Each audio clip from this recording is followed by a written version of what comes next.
ايه زيكم كلنا كصيادله، اول ما بنتخرج بنبقى مش عارفين احنا هنشتغل ايه، فنبدا نسال نفسنا اسئله كتير: انا هشتغل ايه؟ طب المرتب اللي انا هاخده هيكون كويس ولا لا؟ هل هيكون كافي ان انا ابدا اكون حياتي او لا؟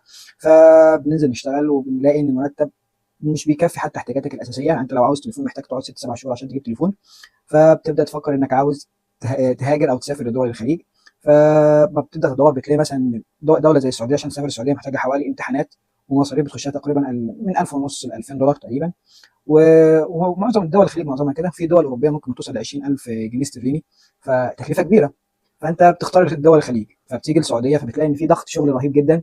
ف وانت مش عايز، انت طول حياتك كلها شغل، فتبدا تفكر انك عاوز تهاجر للدول الاوروبيه، سواء كندا، المانيا، استراليا، اي اي دوله من الدول الاوروبيه. فتبدا تحضر الفلوس وتذاكر من تاني وتعمل معادلات من تاني عشان تروح الدول الاوروبيه. ان شاء الله في سلسله الفيديوهات ديت هنتكلم عن المشكله الموجوده ديت، ونساعدك في انك ازاي تاخد قرارك. مش لازم انك تسافر عشان تنجح، مش كل الناس السفر لها كويس. احنا في حاجات احنا هنتكلم عنها، وانت بقى بناء عليه انت هتقرر هل هتسافر، هتروح الدول الخليج، الدول الاوروبيه. انت بناء على بعد ما احنا نتكلم عن الحاجات اللي احنا هنتكلم عنها دي ان شاء الله انت هتقرر هتسافر ولا لا. اه، وانا مش حابب ان انا انظر على حد، انا بتكلم من اوضتي وبلبسي عادي، مش لابس فورمه ولا حابب ان انا انظر على حد. احنا بندردش سوا بحيث ان احنا نساعد بعض.